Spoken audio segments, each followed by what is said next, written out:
Yeah, g'day guys, Steve here from Keep It Simple 4x4. Sunday afternoon on a pretty wet and shaggy and miserable day. It's just cleared up a little bit now. I even had a couple of bits of sunlight break through. But yeah, a bit of a caged line, couldn't get out and do anything this morning, and so I thought stuff it when the rain stopped, and the wind's backed off a bit now, which is good. I thought I'm just going to go for a drive out in the bush and just go down a couple of tracks I've sort of been meaning to have a look at some stage to see where they come out. So yeah, I've just come out for a bit of a break to get out of the house and just have a bit of a look around. Bush is certainly looking nice and green now. It's middle of winter, and yeah, there's plenty of rain around at the moment, and so yeah. But coming out here, I'm thinking, oh yeah, this new engine's going really well. I'm really pleased. It seems to have a little bit more power, and yeah, I've done 20,000 k's, 15,000 k's now since I put the new engine in, and I thought, I probably should have a. So I don't know where that one goes to. I think I know where this one comes out. I probably should have a bit of a chat. I always got the cameras in the car with me, or usually anyway. So yeah, I thought I'd have a bit of a chat about the whole blown motor episode with the Ranger. So this is a 2021 Ranger with the 3.2 and the 5-speed auto. Overall, been very, very happy with the car. It's my second Ranger. I had a PX2, and this is the PX3, obviously. But went away on holidays earlier in the year, and about 230,000 k's. And blew the motor up, but there's quite a substantial story to it. It wasn't the engine's fault, it was the actual dealer's fault, which is a bit of a shame. So yeah, basically what happened, I'd done about 35,000 k's, and it started to overheat a couple of times. Only fairly minor little insurrections, the needle jumping up a little bit, and the first time it did it, I pulled up and noticed that even though the engine was hot, the coolant bottle was empty. I thought, oh, that's unusual, it's used a bit of coolant, So I topped it up, nothing happened for another month, and then it happened again. I thought, oh right, well, something's going on here. So again, the engine's not real hot, it's not pinging, it's not thumping and boiling or anything like that, It just gets hot all of a sudden, and I think it's I think there's the temperature sensors hitting an air pocket or something like that, or not sure of the mechanics of the EGR cooler. But that's basically what it was. And I googled it, and of course, fairly common. There was a recall on them, and so I thought, oh, maybe mine hasn't been done, So I went back to the dealer and said, when I got it serviced next time, and I said, it's using a bit of coolant. You might want to have a look at the EGR cooler, and it was just after Christmas. They were on a bit of a skeleton crew. I said, yep, no worries. He wrote it down and everything, all good. So yes, got the service done, picked it up. He said, no, all good. We pressure tested it, and there was nothing wrong with the EGR. And I went, oh right, okay, that's interesting. I would have thought that was it, hands down. And I said, how do you explain the coolant disappearing? He goes, oh, I don't know. Might have been just a bit low to start with. I'm like, right, okay, fair enough. So that was in just after Christmas, and about a month later, it was all going well, hadn't done it, and then a month later, I went to the Wilderness Coast, out to the very east of Victoria and southern coast of New South Wales, and started to go down this track called the Cicada Track, which runs between the Mulla River Road and the East Wingan Road, and just sort of started down the Cicada Track, and boom, it did it again. I went, oh bloody hell, they didn't fix it after all. So I know where that goes, but I don't know where this goes. It did it again, I thought, oh bloody bugger. So anyway, I get a little minor insurrection, just heated up a little bit. Checked the bonnet, of course. It was a warm car, and the coolant bottle wasn't full, so yeah, you're right, okay. So it's used a bit of coolant, and I'll have to get it sorted next time I go to service, and I'll dig my heels in this time. So that's okay, but I thought, I got down the Cicada Track. There was a big steep climb across this river crossing, and if you watch that video, you'll see I turned around, and it wasn't really because of the crossing or the climb on the other side. It was because the EGR had been playing up on it at the top of the track, and I thought, I'm not going to risk getting halfway across here and it bloody having a major hissy fit and having to get a bloody four-wheel drive recovery, you know, four-wheel drive truck recovery. I thought, no, not going to risk that. So it was the Friday, so I just turned around, went back out, and on the Saturday morning I just floated around town in Eden just to try to find someone that could sort of do a bypass on it or do something with it that knew anything about it, and I couldn't find anyone, but a guy did suggest you can do a bypass on it, so he sold me a bit of heater radiator hose and heater hose I should say, and a couple of hose clamps, and so I thought I'll give up, I'll go home, and I'll have to just take it to Ford when I get home, and I'll nurse it all the way home, you know. So that's all good. Heading home, of course, it did it once more. Again, minor insurrection, just got a little bit warm. I thought, no, I'm going to pull over. All good.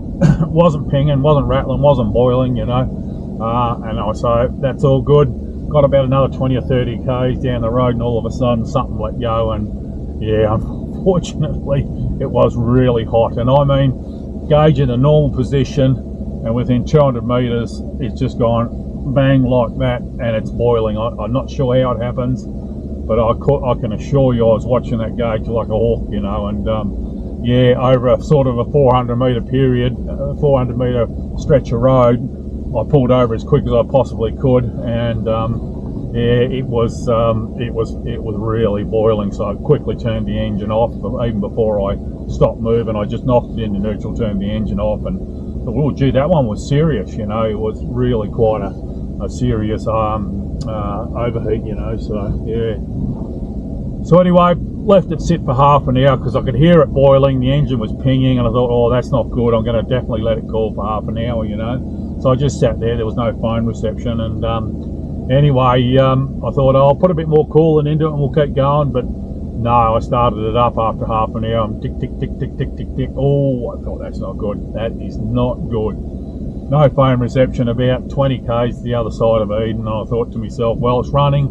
There's no engine lights on. I'll just bloody top up the coolant very quickly and idle into Cann River, which is what I did. But I got there and it started making a bit more noise the further I went down the road, so I just decided to pull into Cann River, ordered a tilt tray and got tilt trayed home. Cost me $2,310. Not happy again. So yeah, I don't think there was anything wrong with the engine. Yeah, right. I think I know where I am now. Yeah, right. Okay.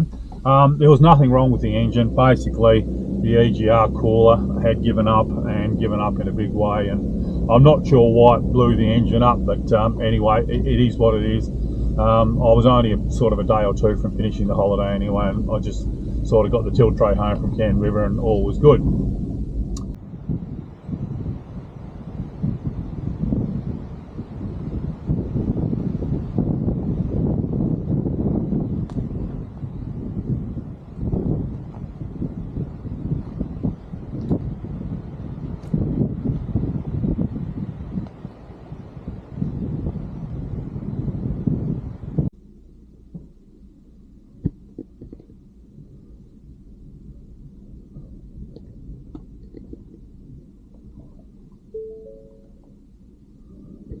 One of the things I like about these modern cars, the hill descent control is really good.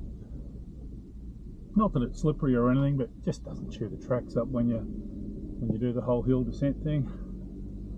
You don't end up skidding and digging holes and mucking around. And yeah, mind you, the old Land Cruiser 75 series I had, low range second gear with a little bit of throttle. You had a little twist throttle, hand throttle. You just put that up a couple of notches and it worked probably just as well too. But yeah, these modern cars, this hill descent is brilliant, I'll give you that. So yeah, actual sun's come out now. The wind's sort of fluffing up a bit, but the sun's come out, which is kind of crazy. So yeah, bit of a funny old day. So yeah, anyway, so I've got a blown motor, so take it into the Ford dealer, and they just sort of started having a look at it, and it took them about a week, and they said, yeah, there's definitely an issue here. We look like we're going to replace the motor. It's up to Ford. We'll send it to Melbourne and away we'll go. So that's all good. After about a week, they gave me a Ford Everest as a courtesy car, a four-wheel drive wagon with a tow bar, which was good. So that was an interesting drive. There's a video in that in itself in a lot of ways. It's yeah, the modern technology is really starting to sort of, what's the word, impinge on your driving. But anyway, that was all good. And about 5 weeks later, so I had the courtesy car, the Everest, for about 5 weeks, and they rang me up and said, yep, we've taken it for a test drive, put a new motor in, taken it for a test drive. Turbo's a bit buggered, but we've put a new turbo in it. So yeah, you've ended up with a new motor, new EGR obviously, new injectors, and a new turbo. So I said, whenever you're ready, just come in and pick it up. And so yeah, they brought it back to my local Ford dealership, and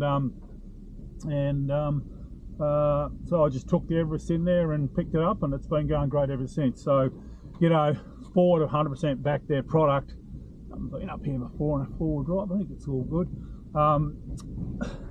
Ford 100% backed their product, you know, so can't complain. Don't know if there's any bog holes here. No, oh, I better give it to her. Yeah, Ford have backed their product, so, you know, no complaints from me at all. My inconvenience was, you know, not having my car for a week and then having was a bit slippery, having an Everest for another 4 or 5 weeks, so really can't complain. So yeah, overall, you know, while I'm disappointed I haven't got the original engine in this, it's a bloody great result for me, you know. Having to hang on to the camera here as I go up here. And overall a great result. I've got a body that's done 230 or 40,000 Ks now, and an engine that's you know, done you know, 15,000 Ks. So overall a really good result. So yeah, it's sort of been good. Disappointing, of course, that you know, the engine blew up, and it really wasn't the engine's fault. It was the dealer's fault, lack of attention by the dealer. But overall, you know, in the scheme of things, I think, you know, you'd argue it's the same with my business. I have apprentices, I have tradesmen working for me, they make mistakes. It's not about if you have the problem, it's how you react. And if you react swiftly and, you know, fairly, generally your reputation is improved. And that's certainly the case with Ford.